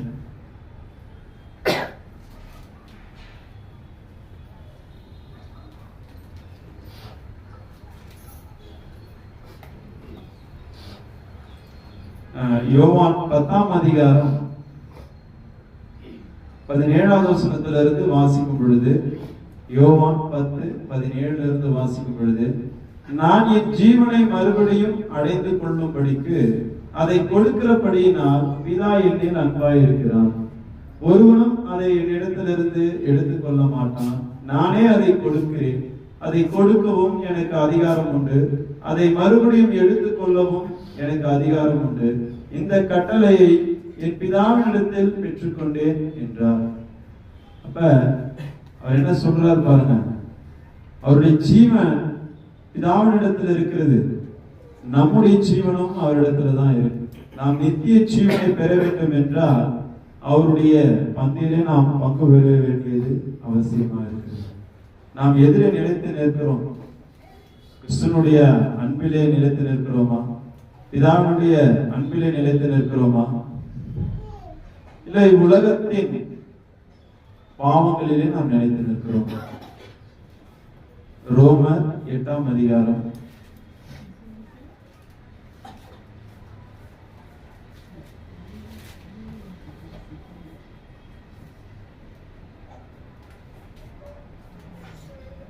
நாம் உபதேசத்துல கவனிச்சோம், பாவத்தின் சம்பளம் மரணம் என்று. அப்ப அந்த பாவம் எவ்வாறு நம்மிடத்துல உருவாகுது என்று கவனிக்கும் பொழுது ரோமர் 7ஆம் அதிகாரம் 11வது வசனம் கவனிக்கிறோம். பாவமானது கற்பனையினாலே சமயம் பெற்று என்னை வஞ்சித்து அதனாலே என்னை கொன்றது. அப்ப நாம் பாவத்துக்கு அடிமையா இல்லை, நாம் கிறிஸ்துவுக்கு அடிமைகளா இருக்கிறோம். நாம் கிறிஸ்துவனுடையவர்களா இருக்கிறோம். கிறிஸ்து தேவனுடையவரா இருக்கிறார் சொல்லி நாம் 1 கொரிந்தியர்ல வாசிக்கிறோம். அப்ப ஞானஸ்நானம் எடுக்கப்பட்ட அத்தனை பேரும் கிறிஸ்துவை தரித்துக் கொண்டிருக்கிறீர்கள் என்று வேதத்தில் தெளிவாய் சொல்லப்பட்டது. அப்ப கிறிஸ்துவனுடையவர்கள் தங்கள் மாம்சத்தையும் அதன் ஆசைகளையும் சிலுவையில் அர்ப்பணித்தார்கள் சொல்லி நாம் கலாச்சாரத்துல படிக்கிறோம்.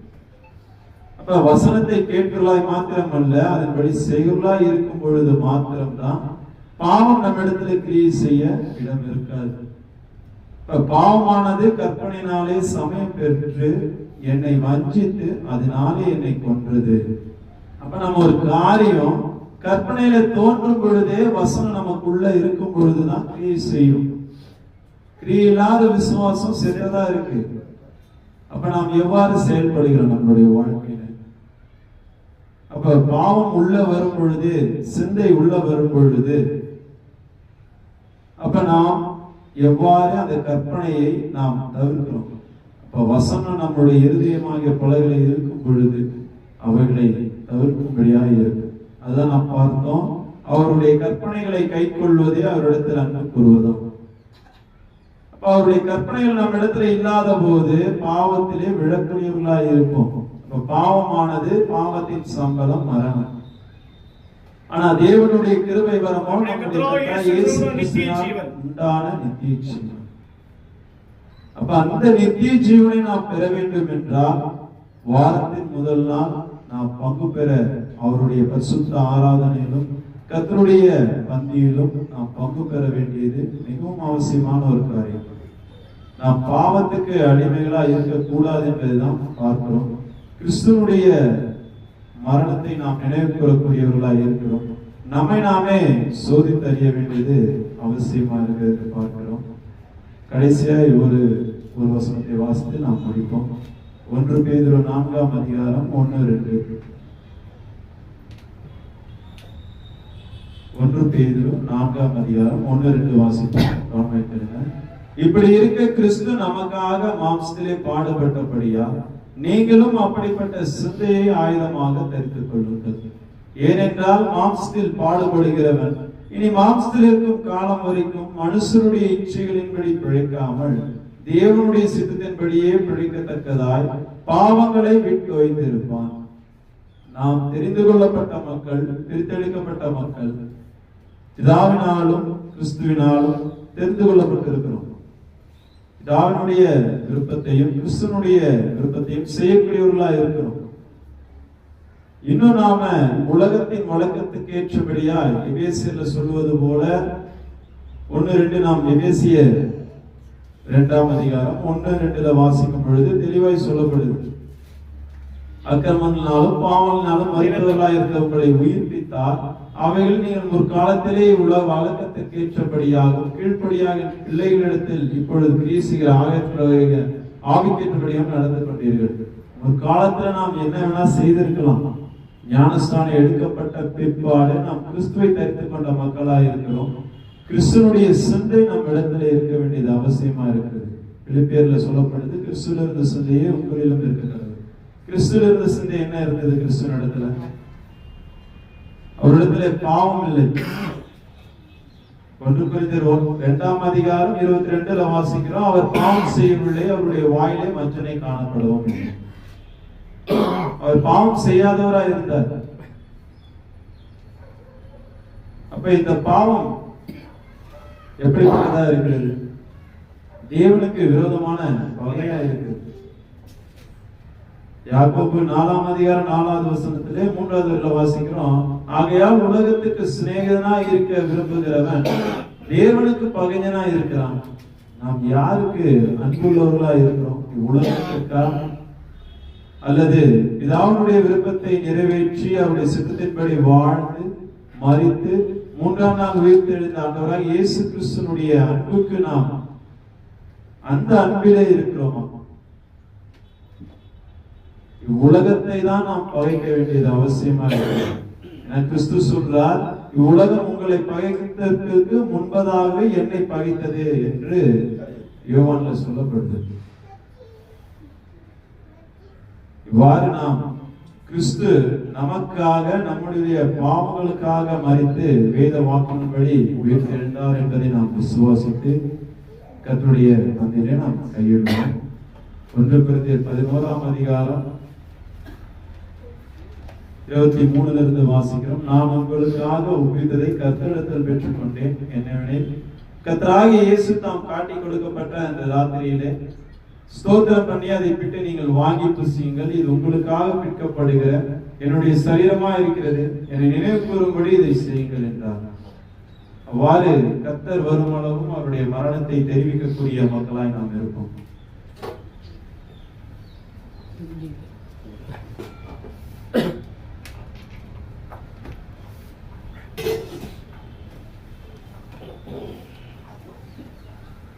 அப்பத்துக்காக நாம் ஜெபிப்போம். பரலோகத்தில் வாசம் செய்யும் நல்ல பிதாவே, இந்த நேரத்துக்காக நன்றி செலுத்துகிறோம். பிதாவே, இந்த நேரத்திலும் உடைய நேசகுமாரனுடைய சரித்திற்கு மாதிரியாக வைக்கப்பட்டிருக்கிற இந்த அப்பத்தை ஆசீர்வதியும். இதில் பங்கு பெறுகிற ஒவ்வொரு சகோதர சகோதரர்களையும் கர்த்தர் தாமே ஆசீர்வதிக்கும்படியாகவும் அவருடைய நோய்களும் அவருடைய காரியங்களையும் நிதாமே சுகப்படுத்தி அவருடைய பலவீனங்களை நீக்கி பாதுகாக்கும்படியாகவும் வேண்டுதல் செய்கிறோம்.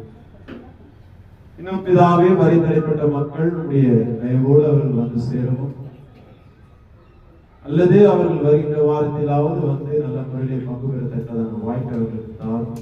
வந்திருக்கிற அனைவருக்கும் இந்த வாய்ப்பை தந்தை கிருபைக்காய் நன்றி செலுத்துகிறோம்.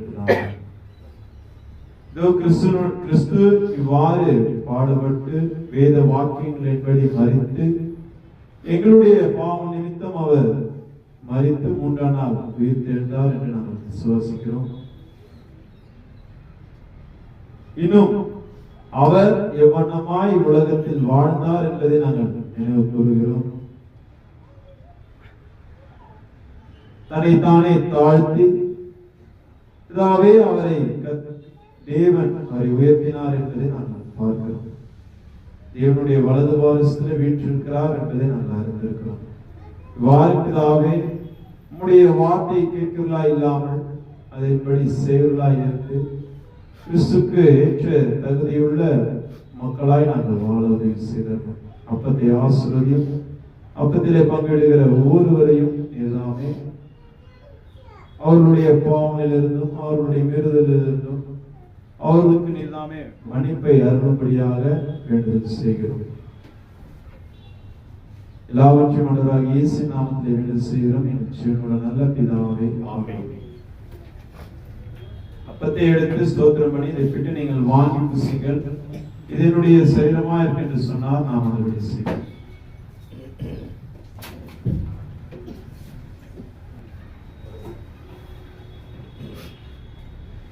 அடுத்தபடியாக கிறிஸ்துவின் ரத்தத்து மாதிரியாக வைக்கப்பட்டிருக்கிற திராட்சரசுக்காய் ஜெபிக்கும்படி சகோதரி இமானுவேல் அவர்களுக்கு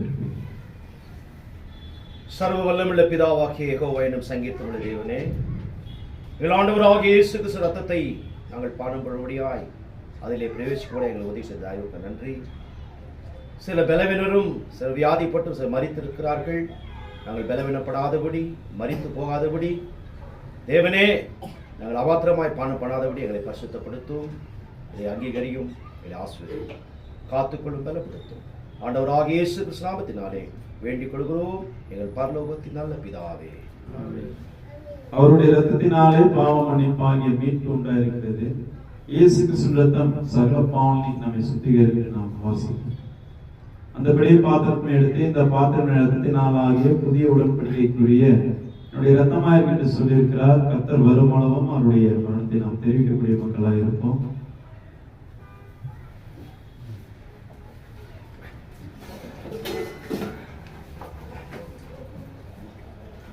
அடுத்தபடியாக காணிக்கை பகுதியாக இருக்கிறது. கர்த்தருடைய பந்தி நாம் நெரிசல் பிற்பாடு தேவனுக்கென்றும் சபைக்கென்றும் நாம் காணிக்கை செலுத்த வேண்டியது மிகவும் ஒரு முக்கியமான காரியமாக இருக்கிறது. நம்பாகமம் 16ஆம் அதிகாரம் 17வது வசனத்திலே வாசிக்கும் பொழுது, ஆனாலும் அவர்கள் கர்த்தருடைய சந்நிதியில் வெறுங்கையோடு வராமல் உன் தேவனாகிய கர்த்தர் உனக்கு அருளிய ஆசீர்வாதத்திற்கு தக்கதாக அவனவன் தன் தன் தகுதிக்கு ஏற்றபடி காணிக்கையை கொண்டு வர கடவன். பழைய ஏற்பாட்டு புஸ்தகத்திலே சொல்லப்பட்டிருக்கிறது. உபாகமம் 16:17வது வசனத்தில். பழைய ஏற்பாட்டிலேயே உங்களுக்கு பாத்தீங்கன்னா அவனவன் வெறுங்கையோட வராமல் அவனவன் தன் தன் தகுதிக்கு ஏற்றபடி காணிக்கையை கொண்டு வர கடவன் சொல்லி தெளிவாய் சொல்லப்பட்டிருக்கிறது. வண்ணமாய் நாம் இந்த கோர்வையோடு இந்த வசனத்தை ஒப்பிட்டு பார்க்கும் பொழுது புதிய ஏற்பாட்டிலே 1 கொரிந்தியர் 16:1-2 வாசிக்கும் பொழுது பவுல் இங்கே குறிப்பிடுகிறார், பரிசுத்தவான்களுக்காக சேர்க்கப்படும் தர்ம பரணத்தை குறித்து கலாத்தியா நாட்டு சபைகளுக்கு பண்ணின திட்டத்தின்படியே நீங்களும் செய்யுங்கள். நான் வந்திருக்கும் போது பணம் சேர்க்குதல் இராதபடிக்கு உங்களில் அவனவன் வாரத்தின் முதல் நாள் தோறும் தன் தன் வரவுக்கு தக்கதாக எதையாகிலும் தன்னிடத்திலே சேர்த்து வைக்க கடவன். அப்ப நாம் கர்த்தருக்கென்று மனப்பூர்வமாயும் இவ்வாறு நாம் எவ்வாறு கொடுக்கிறோம் என்பதை கர்த்தர் பார்க்கிறார் என்பதை நாம் பயம், இந்த காரியத்திலும் நாம் பயத்தோடு கொடுக்க வேண்டியதும் அவசியமா இருக்குது. நாம் அநேக தடவை கேட்டிருக்கிறோம். அனனியா சப்பிராளுடைய காரியத்தை கவனித்திருப்போம். அவர்களுக்கு தேவனிடத்திலே அந்த காரியத்திலே பயம் இல்லாததினால் ஒரு சிறிய தவறு தான் செய்தார்கள். மறைத்தார்கள். ஒரு பங்கை வஞ்சித்து வைத்தார்கள். அவர்களுடைய 2 பேருடைய உயிர்களும் பிரிந்தது. நம்மளுடைய ஜீவனும் பிதாவினிடத்திலும் கிறிஸ்துவினிடத்திலும் மறைந்திருக்கிறது என்பதை நாம் அறிந்து இவ்வண்ணமாய் மட்டும் நம்மளை வழிநடத்தின தேவன், அதன் காலத்திலே சகலத்தை நேர்த்தியாய் செய்கிற தேவன். இன்னும் நாம் வசனத்தின்படி பார்க்கும் பொழுது அநேக காரியங்கள் இருக்கு. அதன் காலத்திலே சகலத்தையும் செய்யக்கூடியவராக இருக்கிறார். நாம் அவருக்கென்று செய்யக்கூடிய காரியமானது, இந்த காணிக்கை காரியமானது எவ்வாறு கொடுக்க வேண்டும் என்பதை நாம் பார்க்கிறோம். அவனவன் விசனமாயும் அல்ல கட்டாயமாயும் அல்ல, தன் மனதில் நியமித்தபடியே கொடுக்க கடவன். உற்சாகமாய் கொடுக்கும் இடத்தில் தேவன் பிரியமாய் இருக்கிறார். அப்ப நம்ம இடத்துல பாத்தீங்கன்னா உற்சாகம் வேண்டும். கர்த்தருக்கென்று வாரத்தின் முதல் நாள் கொடுக்கிறோம் என்று உற்சாகம் வேண்டும். ஐயோ காணிக்கை கொடுக்கணுமே, இந்த வாரம் காணிக்கை கொடுக்கலையே, காணிக்கை எடுத்து வைக்க மறந்துட்டேன், 10 ரூபாய் தான் இருக்கு போட்டுடலாம், 5 ரூபாய் தான் இருக்கு அதை போட்டுடலாம் இந்த வாரம் அப்படின்னு நம்ம எடுத்து வச்சோ இல்லை இருக்கிறத போடுறதுலயோ பிரயோஜனம் கிடையாது. நாம் கர்த்தருக்கு உண்மையா இருக்கக்கூடிய பிள்ளைகளா இருக்கிறோம்னா உற்சாகத்தோடு நாம் வாரத்தின் முதல் நாள் எதையாலும் சேர்த்து வைத்து நாம் கர்த்தருக்கென்று மனப்பூர்வமாய் கொடுக்கக்கூடிய பிள்ளைகளாய் இருக்கும் பொழுது தேவன் நம்ம மேல் பிரியமாய் இருக்கிறார் என்று பார்க்கிறோம். அவருடைய பிரியம் நம்மோடு இருக்கும் பொழுது நாம் செய்யக்கூடிய காரியங்கள் ஆசீர்வதிக்கப்படும் என்பதை நாம் பார்க்கிறோம். அவனமாய் நாம் மனப்பூர்வமாய் காணிக்கை செலுத்துவோம்.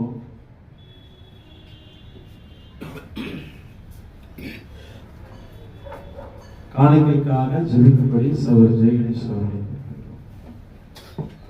ஜெபிப்போம். எங்களால் பதிவாக ரசிக்கின்ற பரிசுத்தம் மீது எங்கள் பிதாவே, இந்த வாரத்தின் முதல் நாளிலே எங்கள் அனைவரும் ஒன்று கூடி சபையில் சேர்ப்பதற்காக இன்று கூடி நன்றாடுகிறோம்.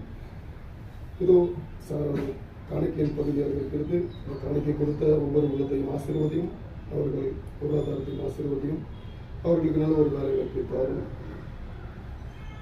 இதோ வாய்ப்பு கொடுத்த சகோதரர்கள் ஒன்று குறிக்கும் துதிகளை மதியம் இயேசு கிறிஸ்துவை வேண்டுகிறோம். இந்த ஜெபத்தை கேட்டு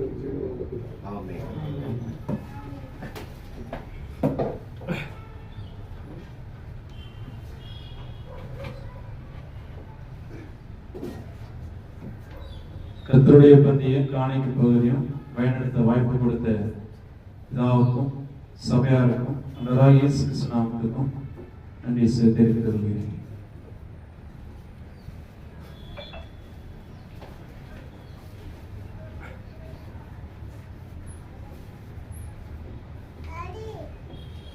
கர்த்தரின் பள்ளியை இறக்கி கொடுத்த சகோதரருக்கு கிறிஸ்துவின் சார்பாக வாழ்த்துக்களை தெரிவிக்கிறேன். இப்பொழுது கடைசியாக முடிவு ஜபத்தை ஜோசப் ஊழியர்களாக ஜோசப்பை அன்பு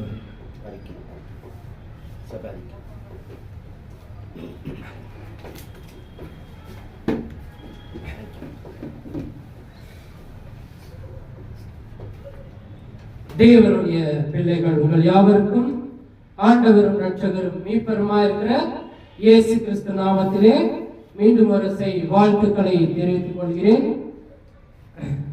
தேவன் நம்மோடு இருந்து நம்ம செய்கின்ற எல்லா காரியங்களையும் அவருடைய கிருபை வார்த்தை நிறைந்திருக்கும்படி நம்மை ஆசீர்வதிச்சிருக்கிறார்.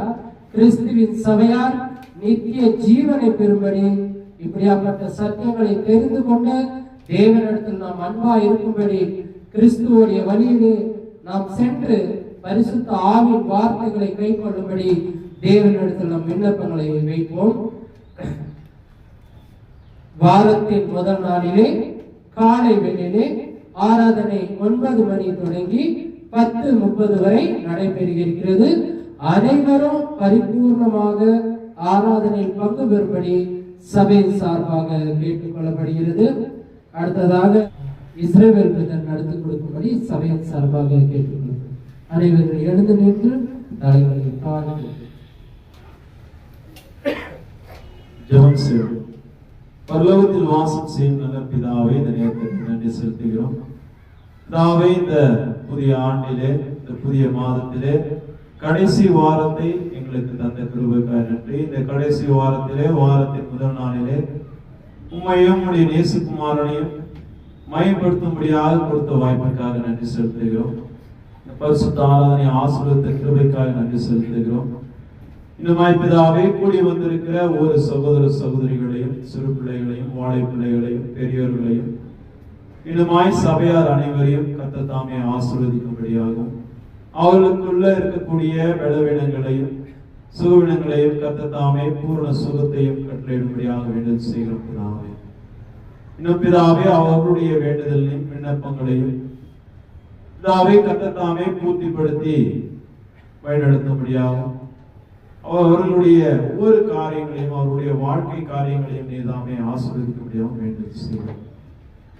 இவ்வளமாய் பிதாவே, இந்த நாளிலும் நாங்கள் கேட்ட வார்த்தைகளின்படி கற்பாரில் விதைக்கப்பட்ட விதை எப்படிப்பட்டது, முள்ளுள்ள இடங்களில் விதைக்கப்பட்ட விதை எப்படிப்பட்டது, வழி அருகே விதைக்கப்பட்ட விதை எப்படிப்பட்டது என்று நாங்கள் நிதானித்து பார்த்தோம். அவனமாய் பிதாவே, முள்ளுள்ள இடங்களிலே விதைக்கப்பட்ட விதை உலக கவலைகளிலும் ஐசுவத்தினாலும் பிதாவே, முட்கள் அந்த விதையை நெருக்கி போடும் பொழுது அவைகளால் கனி கொடுக்க முடியாமல் அழிந்து போகிறது என்று பார்க்கிறோம். கற்பாரிலே விதைக்கப்பட்ட விதை பிதாவே, வேர் மண்ணிலே விழாதபடியினால் கல்லானது காயும் பொழுது வேரும் காய்ந்து செடியானது செத்து போகிறது என்று பார்க்கிறோம்.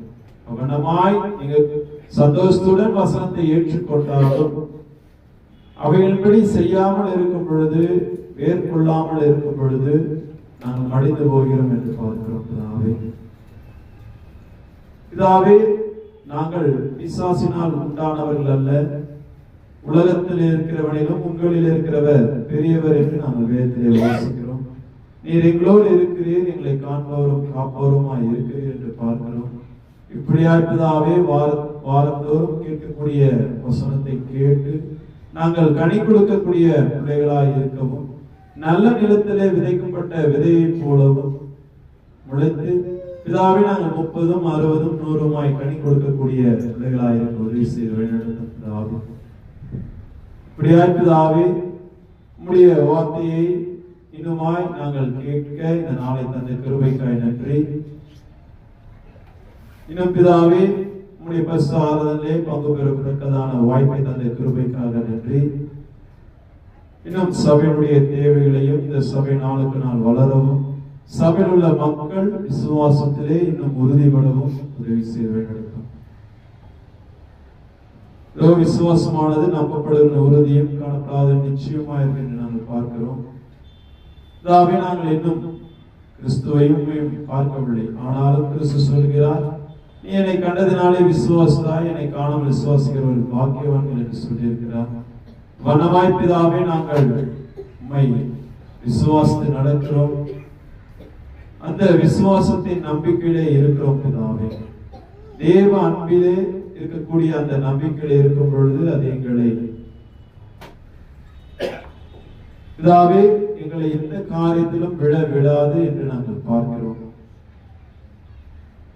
இன்னும் பிதாவே அநேக வசனங்களை நாங்கள் கேட்கிறோம்.